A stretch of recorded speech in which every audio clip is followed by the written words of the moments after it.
नमस्कार दोस्तों, welcome to सब इंश्योर। मैं हूं प्रदीप मिश्रा। दोस्तों, जब हम लोग जीएसटी की बात करते हैं, आजकल हर एक चीज पर जीएसटी लग रहा है। हम ये सोचते हैं कि जब हमारा हॉस्पिटलाइजेशन होता है, जब किसी पेशेंट का हॉस्पिटलाइजेशन होता है, तो वहां पर भी हमको 18% या 28% का जीएसटी पे करना पड़ता है। ये एक बड़ा कंफ्यूजन है जो हम हॉस्पिटलाइजेशन के केसेस में भी ऐसा सोचते हैं। तो मैंने सोचा कि ये कंफ्यूजन बहुत सारे लोगों को होता है, तो इसलिए ये वीडियो बना के आपको जानकारी देने की कोशिश कर रहे हैं कि दोस्तों, हॉस्पिटलाइजेशन में हर एक केसेस में हर एक चीजों पर 18% का या 28% का जीएसटी बिल्कुल भी चार्ज नहीं होता है। हर एक कैटेगरी के लिए अलग अलग जीएसटी होता है। हॉस्पिटलाइजेशन के केस में अगर हेल्थ केयर की बात करें तो हर एक जगह पे अलग अलग टाइप के जीएसटी चार्ज होते हैं, अलग अलग जीएसटी का रेट है। सब चीजों पर 18% या 28% का जीएसटी बिल्कुल भी चार्ज नहीं होता है। तो इस कंफ्यूजन में आप बिल्कुल ना पड़े। मैं जैसे आपको बताना चाहूंगा कि अगर कोई व्यक्ति हॉस्पिटलाइज होता है तो पर डे का रूम रेंट चार्ज होता है। तो ये जो रूम रेंट का चार्जेस होता है आपके बिल में, उस पर कोई जीएसटी चार्ज नहीं होता है। लेकिन अगर वह रूम रेंट पर डे का 5,000 रुपए या उससे ज्यादा होता है तो उस पर 5% का जीएसटी एप्लीकेबल हो जाता है। यानी हॉस्पिटलाइजेशन के दौरान रूम रेंट का चार्जेस जीएसटी एग्जेम्प्टेड है। अगर वो 5,000 से ज्यादा होता है तो उस पर 5% का जीएसटी चार्ज होता है, न कि 18% का।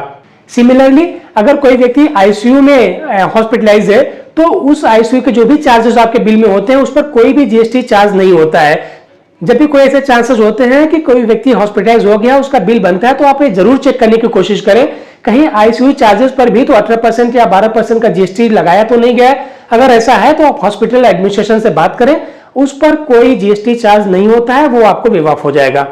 अब अगर कोई फिजिशियन या डॉक्टर्स के कंसल्टेशन की बात करें तो डॉक्टर के कंसल्टेशन पर कोई जीएसटी चार्ज नहीं होता है। जो डॉक्टर के कंसल्टेशन का बिल होता है, ऐसा नहीं होता है कि सारे डॉक्टर का 100-200 रुपए ही होता है। बहुत सारे ऐसे डॉक्टर हैं, बहुत सारे स्पेशलिस्ट ऐसे हैं जिनके 10-10 हजार रुपए कंसल्टेशन चार्जेस होते हैं, फीस होती है, लेकिन उस पर कोई जीएसटी चार्ज नहीं होता है। वो जो भी चार्जेस होते हैं वो जीएसटी एग्जेम्प्टेड होते हैं।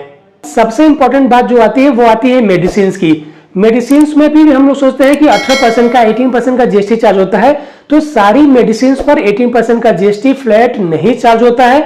बहुत सारे ऐसे कैटेगरी ऑफ मेडिसिन हैं जिसपे जीएसटी चार्ज ही नहीं होता है, गवर्नमेंट ने उसको एग्जेम्प्टेड किया है। बहुत सारी ऐसी कैटेगरी ऑफ मेडिसिन है जिसपे सिर्फ 5% का जीएसटी चार्ज होता है। बहुत सारे ऐसे कैटेगरी ऑफ मेडिसिन है जिसपे सिर्फ 12% का जीएसटी चार्ज होता है। कुछ ऐसी मेडिसिन भी है जिसपे 18% का जीएसटी चार्ज होता है। अब कंफ्यूजन एक ये होता है कि 28% का भी जीएसटी मेडिसिन पे चार्ज होता है, तो ऐसी कोई भी मेडिसिन नहीं है जिसपे 28% का जीएसटी चार्ज हो। गवर्नमेंट ने 28% के जीएसटी से मेडिसिन को एग्जेम्प्ट कर रखा है।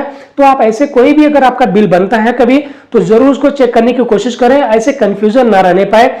दोस्तों, एक बहुत इंपॉर्टेंट चीज, जो भी क्लिनिकल प्रोसीजर्स होते हैं, जो इंपॉर्टेंट सर्जरी होती है, जो लाइफ सेविंग सर्जरीज होती है, उसके जो बिल बनते हैं, ऐसा जब आपका बिल बनता है आप देखे होंगे उसमें कैटेगराइज रहता है कि डॉक्टर की फीस इतनी, आईसीयू के चार्जेस इतने, पर डे का रूम रेंट का चार्जेस इतना, और सर्जरी के चार्जेस इतने, विजिटिंग डॉक्टर के चार्जेस इतने, ऐसे सब आपका कैटेगरी वाइज लिखा रहता है आपके बिल में। सब कुछ सेग्रीगेट करके लिखा हुआ होता है। उसमें आप देखेंगे सर्जरी के जो चार्जेस होते हैं वो जीएसटी एग्जेम्प्टेड होते हैं, यानी उस पर कोई जीएसटी नहीं लगाई जाती है।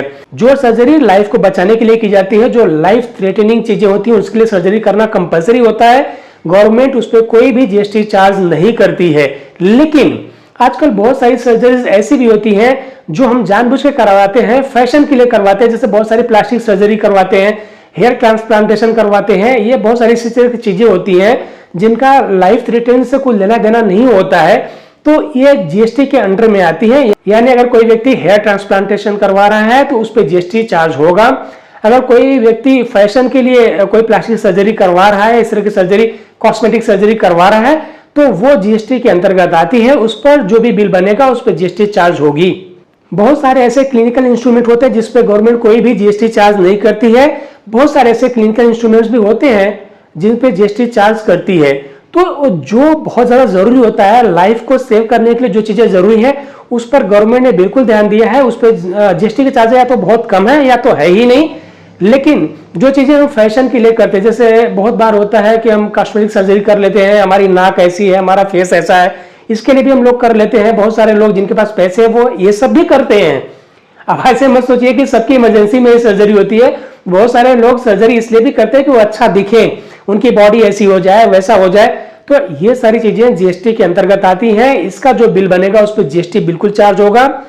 तो ये सारी चीजें मैं आपसे रिक्वेस्ट करूंगा कि अगर किसी व्यक्ति का कोई हॉस्पिटलाइजेशन का बिल बन रहा है तो आप जरूर देखें, और आप ये भी देखें कि टोटल बिल पर कहीं 18% का जीएसटी तो नहीं चार्ज हो गया। अगर ऐसा होता है कि रूम रेंट, डॉक्टर फीस, ये वो सब कुछ लिख के उस पर हॉस्पिटल ने 18% का जीएसटी चार्ज कर दिया है, तो डेफिनेटली आप हॉस्पिटल के एडमिनिस्ट्रेशन डिपार्टमेंट से मिलें, उनके जो भी मेडिक्लेम या हेल्थ इंश्योरेंस वाले डिपार्टमेंट को देखते होंगे उनसे मिलें, वो करेक्शन करके आपको बिल दे देंगे, आप उसके अकॉर्डिंग बिल पे करें।